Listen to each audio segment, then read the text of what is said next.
એક રાજ્યની અંદર એક રાજા રાજ કરતો હતો.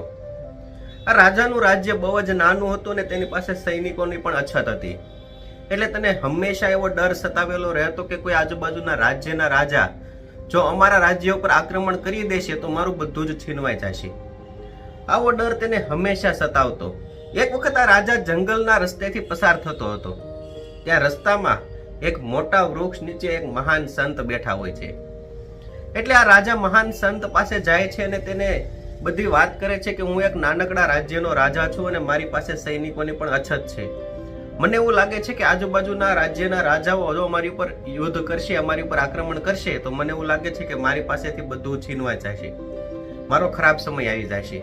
એવો ડર મને હંમેશા સતાવેલો રહે છે. એટલે તમારી પાસે જો કોઈ એવી વસ્તુ હોય તો તમે મને આપો તો મારો ખરાબ સમય ના આવે. એટલે આ સંત કહે છે કે મારી પાસે એવી કોઈ વસ્તુ તો નથી, પરંતુ આ એક ડબ્બો રાખ અને તને એવું લાગે કે જ્યારે મારી પાસે કોઈ પણ રસ્તો નથી, બધી બાજુથી મારી ઉપર ખરાબ સમય આવ્યો છે, તારી પાસે એક પણ રસ્તો ના વધે ને ત્યારે આ ડબ્બો ખોલીને જોજે. તને તેમાંથી મુસીબતમાંથી બહાર નીકળવા માટેનો રસ્તો આ ડબ્બામાંથી મળી જશે. એટલે આ ડબ્બો લઈને રાજા ચાલ્યો જાય છે. થોડા દિવસો વીતે છે એટલે બાજુના રાજ્યના રાજાએ તેમના રાજ્ય ઉપર આક્રમણ કરી દીધું.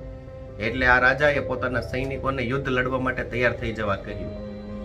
કારણ કે આ રાજા પાસે સૈનિકોની સંખ્યા એટલી બધી નહોતી એટલે આ રાજા યુદ્ધમાં હારી જાય છે. જેમ તેમ કરીને પોતાનો જીવ બચાવીને આ રાજા એક ગુફામાં જઈને છુપાઈ જાય છે. થોડા સૈનિકોનું ધ્યાન આ રાજા ઉપર હોય છે એટલે સૈનિકો આ રાજાનો પીછો કરે છે અને ગુફા તરફ જવા લાગે છે.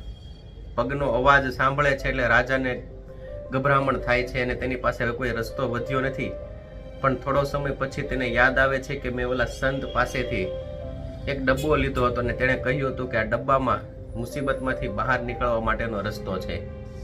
એટલે જ્યારે એ રાજા ડબ્બો ખોલે છે તો તેમાં એક ચિઠ્ઠી નીકળે છે અને ચિઠ્ઠીની અંદર લખેલું હોય છે કે એ સમય ભી ગુજર જાયેગા. એટલે કે આ સમય પણ પસાર થઈ જશે.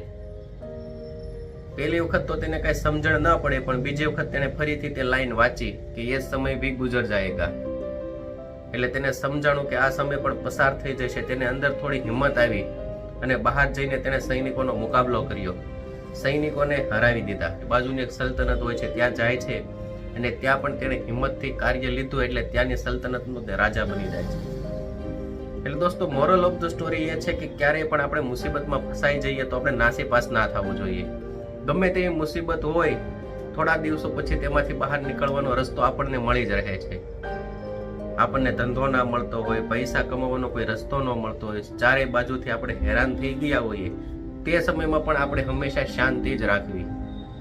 કારણ કે જીવનમાં મુસીબત ના આવે તો તે જીવન ના કહેવાય. દુઃખ આવે તો તેમાં આપણે ઈશ્વરનો આભાર માનવો અને દુઃખ આવે તો તેમાં આપણે હંમેશા ધીરજ રાખવી. આ જ જીવનનો સાચો ક્રમ છે. જો દોસ્તો તમને આ કહાનીમાંથી કંઈક શીખવા મળ્યું હોય, કંઈક જાણવા મળ્યું હોય તો આ વિડીયોને લાઈક કરી દેજો અને મારી ચેનલને સબસ્ક્રાઇબ કરી દેજો. થેન્ક યુ દોસ્તો.